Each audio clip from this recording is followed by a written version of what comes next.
பார்வதியும் கமருதீனும் காலையிலேயே ஆரம்பிச்சிட்டாங்க பேசுறதுக்கு. அதாவது தனது குடும்பம் வந்தால் இப்படி தான் பேசணும், இப்படி தான் இருக்கணும்னு சொல்லிட்டு பார்வதி சொல்கிறாங்க. எப்படியாவது பேசி எப்படியாவது கன்வின்ஸ் பண்ணிடலாம் அப்படின்னு சொல்லிட்டு. இன்னும் சொல்லப்போனால் நேற்றுக்கு ஆதிரை கொடுத்த அந்த பர்மிஷனுக்கே பார்வதி ஓரளவுக்கு அப்படி சென்டிமெண்ட்டாக அழுதாங்க.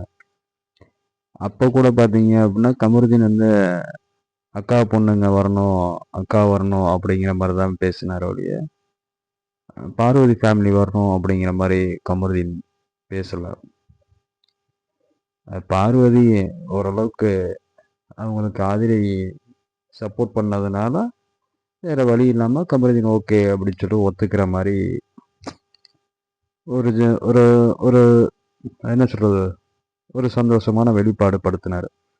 ஆனால் கமருதீனுக்கு வந்து ஸ்டார்டிங்லேருந்தே பார்வதி எப்படியாவது கழட்டி விடணும், ஏதோ ஒரு சாக்கெல்லாம் எப்படியாவது கழட்டி விடணும் அப்படின்னு ட்ரை பண்ணிட்டே இருக்காப்புல. ஒரு சின்ன விஷயத்தையும் டக்குன்னு சண்டை போட்டுருவாப்புல கழட்டி விடணும் அப்படிங்கிறதுக்கு. ஸோ இந்த பார்வதியும் வந்து அதை கழட்டி விட முடியாமல் அதை எப்படியே மெயின்டைன் பண்ணணும் அப்படிங்கிற மாதிரி அவங்களும் கொண்டு வராங்க. அந்த ஃபேமிலிக்குள்ளே வந்து எப்படியோ பேசி எப்படியோ மியூச்சுவலாக கொண்டு வந்துடலாங்கிறது பார்வதி எண்ணம். ஆனால் கமருதீன் வந்து ஏதோ ஒரு சாக்கு போக்க சொல்லி பார்வதியை கழட்டி விடணும். இன்னைக்கு காலையில் பார்த்தீங்கன்னா கொஞ்சம் ஃப்ரஸ்ட்ரேஷன் அதிகமாகிடுச்சு.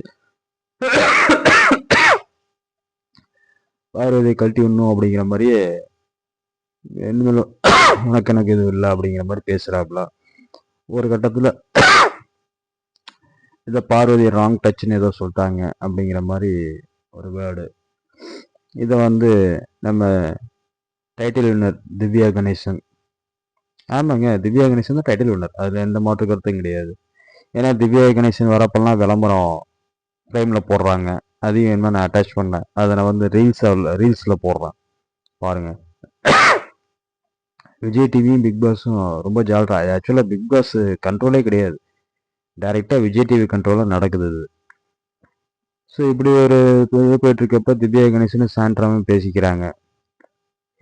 ஏன் பார்வதி ராங் டச்சுன்னு சொல்கிறாங்க, ஏன் இவ்வளோ நாள் வந்து தொட்டு பேசுகிறப்ப பேர் என்ன ஏதோ அவங்க இந்த வார்ம் அப் மாதிரி எக்ஸசைஸ் மாதிரி ஏதோ பண்ணுறாங்களாம்.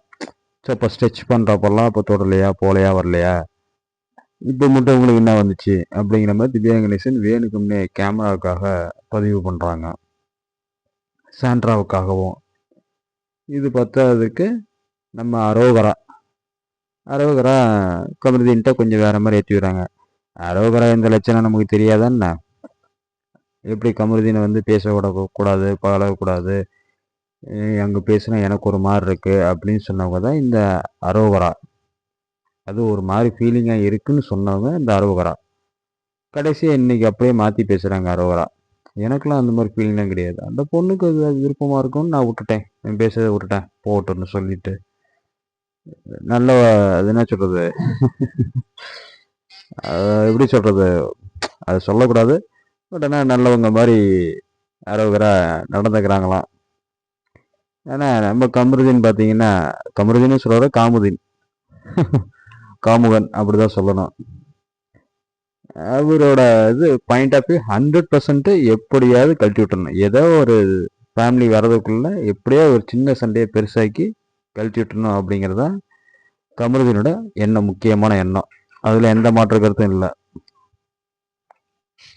ஏன்னா கமருதீனை பற்றி நமக்கு தெரியும்.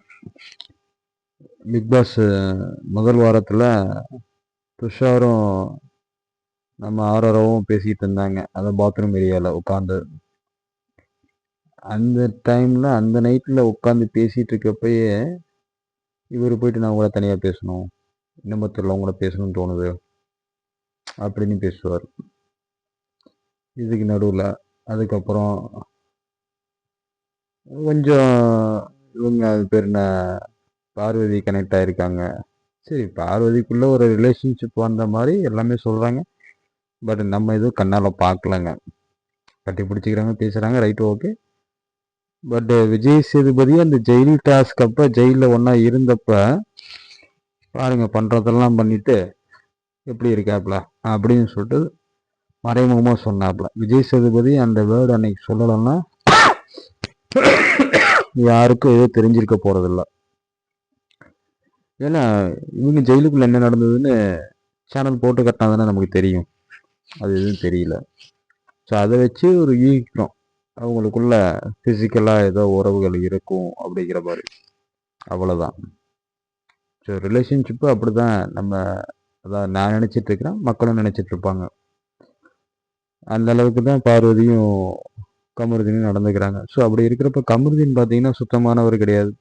இப்போ வியானா வெளில போகிறப்ப சொன்னாங்க, முன்னாடியே நான் உன்கிட்ட பேசியிருக்கணும், தப்பு பண்ணிட்டேன் அப்படிங்கிற மாதிரி கமருதீன் வந்து வியானாட்ட பேசினா, நான் வெளியில் வந்து உன்கிட்ட பேசுகிறேன் அப்படிங்கிற மாதிரி வியானாட்ட சொன்னதான் வியானா வந்து ஸ்டேஜில் பிக் பாஸ் ஸ்டேஜில் விஜய் சேதுபதி முன்னாடியே சொல்லிட்டாங்க.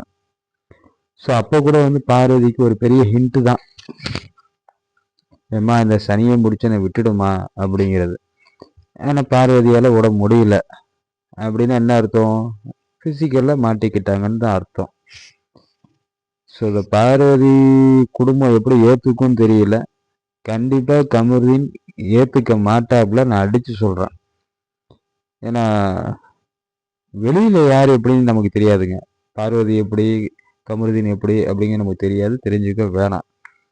நான் பேசுகிறது எல்லாமே இந்த பிக் பாஸ் ஷோவில் மட்டும்தான் நான் பேசிகிட்டு இருக்கிறேன். எல்லாத்தையுமே இந்த பிக் பாஸ் ஷோக்குள்ளே நடந்துக்கிறத வச்சு தான் நான் பேசிகிட்டு இருக்கிறேன். ஸோ கமருதீன் பார்த்தீங்கன்னா இந்த பிக் பாஸ் ஷோலாம் ஃபஸ்ட்டு ஆரோ, அதுக்கப்புறம் வியானா, ஆதரவை பற்றி கமருதீன் எக்ஸ் அப்படி இப்படின்னு பேசினாங்க, அது நமக்கு தேவையில்லை, எக்ஸுங்கிறது தேவையில்லை. ஸோ அதுக்கப்புறம் வியானா. ஸோ நமக்கு தெரிஞ்சு இந்த பிக் பாஸ் வீட்டுக்குள்ளே ஒரு 3 பேர்த்துக்கு அடித்தளம் போட்டவர் இவர். அதனால வந்து இவர் பெரிய யோக்கியன்னு நம்ம சொல்ல முடியாது. ஏன்னா பார்வதி வந்து இவர் ஒருத்தருக்கு தான் அடித்தளம் போட்டுக்கிறாங்க. அப்படிங்கிறப்ப இந்த வீட்டில் ஒரு ஒருத்தர் கூட தான் பார்வதி பழகிருக்காங்கன்னு நம்ம சொல்ல முடியும். ஸோ இப்படி போயிட்டு இருக்கிறப்ப ஒரு கட்டத்தில் நாமினேஷன் போகுது. நாமினேஷனில் எல்லாமே ஓரளவுக்கு பார்வதியை சூஸ் பண்ணுறாங்க. அதாவது எல்லாமே நாமினேஷனில் வந்துட்டாங்க, கமருதீனை தவிர எல்லாமே நாமினேஷன் வந்துட்டாங்க. இருந்தாலும் பார்வதிக்கு சொன்ன ஒரு சென்டென்ஸ் வேர்ட்ஸ்லாம் கொஞ்சம் ஹைலைட்டாக தோணுச்சு. அதுக்கப்புறம் வக்கரமை பற்றி இப்போ தான் நிறைய பேர் கொஞ்சம் ரியலைஸ் பண்ணி கொஞ்சம் கரெக்டாக பாயிண்ட் அவுட் பண்ணுறாங்க. வக்கரமும் சும்மா சொல்லக்கூடாதுங்க. பார்வதிக்கும் கமருதீனுக்கும் இடையில பிரிவு ஏற்படுத்துகிற மாதிரி ஒரு கிளீனிங் டீம், அதாவது ஹவுஸ் கீப்பிங் கூட்டியிருக்கிறாராம். சுத்தமாக இருக்கிற இடத்துல வந்து செருப்பு பார்வதி கழட்டி வச்சுட்டாங்களாம். நான் சுத்தம் பண்ணியிருக்க இடத்துல எப்படி செருப்பை கழட்டி வைக்கலாம்? செருப்பு வந்து டாய்லெட் செப்பல் கிடையாது, ரெகுலர் செப்பல் யூஸ் பண்ணுறது தான். அப்படி பார்க்க போனால் எல்லா பேரும் வீட்டில் செருப்பு ஷூவோட தான் இருக்கிறாங்க. ஸோ அதை வந்து அவங்க கழட்டி வச்சுட்டாங்களாம். அதனால குப்பையாகுது, எனக்கு ரொம்ப மனசு கஷ்டமாக இருக்குது. தலை நீங்கள் பாருங்கள், பார்த்து நியாயமாக ஒரு பதில் சொல்லுவீங்க அப்படிங்கிற மாதிரி வேணும்னே கமருதீன்கிட்ட பார்வதியை பற்றி ஏற்றி விட்றாப்புல. இது வக்கரத்தோட வேலை, வேற ஒன்றும் இல்லை. வக்கரத்தோட வேலைங்களோட வக்கரத்தோட புத்தி எண்ணம், வேற ஒன்றும் இல்லை. அடுத்து சாண்ட்ராவோட குடும்பம் வராங்க ஃப்ரீஸ்டாஸ்கில். சாண்ட்ரா பதட்டத்தில் என்ன பண்ணுறது தெரியல, அதான் யார் வராங்கங்கிறது தெரியாமல் முழிக்கிறாங்க சாண்ட்ரா. ஆனால் நம்ம நாடக புயல், நடந்த சூறாவளி அப்படின்னு சொல்கிற மாதிரி நடிப்பு அரக்கி, அப்படிதான் நம்ம சொல்லணும். வேற யாரு? நம்ம காரக்குழம்பு கனி தான். பாவம் பிக் பாஸுக்கு மீன் குழம்புலாம் வச்சு இன்னைக்கு ஐஸ் வச்சாங்க. பிக் பாஸ் ஸ்டோர் மூலியமே வச்சுக்கிறேன், நீங்கள் எடுத்துக்கோங்க அப்படிங்கிற மாதிரி ஐஸ் வச்சாங்க. வேற வழி இல்லை, அப்படி ஐஸ் வச்சு தானே அவங்க இவ்வளோ நாள் வந்திருக்காங்க. எடுபுடி கனி, எப்படி என்ன கனியை சொன்னாங்க, கனி ஒரு டம்மி பீஸு.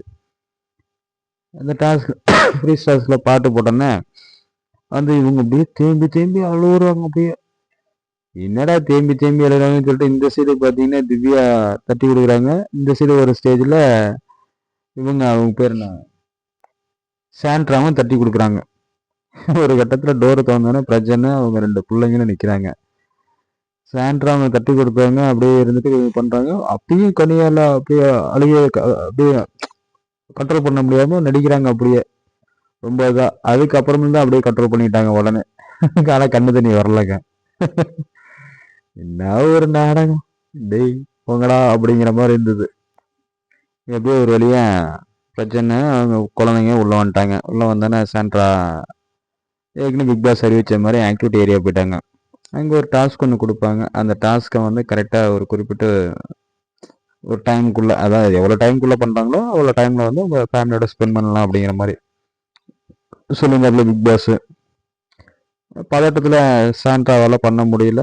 அப்புறம் ஒரு வழியாக டாஸ்க்கை முடிச்சிட்டாங்க. அதை பசல்ஸ் மாதிரி கலர்ஸ் பால்ஸ் ஒன்றா சேர்க்கணும் அப்படிங்கிறது தான். ஸோ அதை முடிச்சுட்டாங்க. இப்போ ஃபேமிலியோட ஒன்றா ஸ்பெண்ட் பண்ணிவிட்டு சாண்டாவோட குழந்தைங்க பார்வதியை கண்ணில் அடித்த அங்கிள் அவர் தான் அப்படின்னு சொல்லிட்டு சபரியை போட்டு டீஸ் பண்ணுறாங்க. ஸோ இப்போ பார்வதியோட இஷ்யூ எல்லாத்துக்கும் ஓரளவுக்கு வெளில எக்ஸ்போஸ் ஆகிருக்குங்கிறது இந்த குழந்தைங்க மூலயமா தெரியுது. அப்புறம் என்னங்க பிரச்சனை வந்து தன் மனைவி சாண்ட்ராவுக்கு ஒரு சில ஹிண்ட் அட்வைஸ்லாம் கொடுத்தாரு. கேமை மாற்று, நல்லா விளையாடு அப்படிங்கிற மாதிரி. அப்புறம் டைம் முடிஞ்சது, போயிட்டாங்க. அதுக்கப்புறம் ஒன்றும் பெருசாக வீட்டில் ஒன்றும் நடக்கல, பேச்சுவார்த்தை தான். ஆனால் திவ்யா கணேசன் தான் எல்லாத்தையும் மேனிபுலேட் பண்ணிகிட்ருக்காங்க. திவ்யா கணேசன் பார்த்தீங்க அப்படின்னா அவங்க இன்னமுமே வந்து என்ன சொல்கிறது, அவங்க டெக்கோரம் திவ்யா அப்படின்னு நினச்சிட்டு இருக்கிறாங்க. டெக்கோரம்னா என்னன்னு அவங்களுக்கு தெரியல. அடுத்தவங்களை வந்து எப்படி டீஸ் பண்ணணும், எப்படி வல்கராக பேசணும் அப்படிங்கிற மாதிரி தான் பேசுகிறாங்க. இல்லை டபுள் மீனிங் காமெடிலாம் நிறைய அடிக்கிறாங்க இப்போ உள்ள. ரொம்ப டெக்கரம் தெரிஞ்சவங்க தானே, அப்படிதான் இருப்பாங்க. அதேமாரி மரியாதைலாம் வாடா போடா அப்படின்னு என்னென்னமோ பேசிக்கிறாங்க உள்ள. ஒன்றும் சொல்லிக்கிற அளவுக்கு இல்லைங்க. ஆனால் திவ்யா கணேசன் ஃப்ரேமில் வரப்ப எல்லாத்துக்கும் பார்த்தீங்கன்னா திவ்யா கணேசன் அந்த டாஸ்லரோ ஏதோ ஒரு விளம்பரம், அந்த விளம்பரம் ஃப்ரேம் வந்துடுது. ஏன் அப்படி போடுறாங்கன்னு தெரியல. ஏன் அந்த விளம்பரத்தை போடுறீங்க ரைட்டு, வேற ஒருத்தவங்க வரப்போ அந்த ஃப்ரேம் போட வேண்டியதானே. அப்படியே ஸ்பெசிஃபிக்காக திவ்யா கணேசன் வரப்போ மட்டும் அந்த ஃப்ரேம் போடுறாங்க. இதை நான் நிறைய வாட்டி கவனிச்சிட்டேன், ஒரு 10-15 வாட்டி கவனிச்சிட்டேன். இது நேற்றுக்கு எபிசோடில் பார்த்தீங்கன்னா வந்திருக்கு. அதையுமே நான் வீடியோ கிளிப் எடுத்துருக்கிறேன்.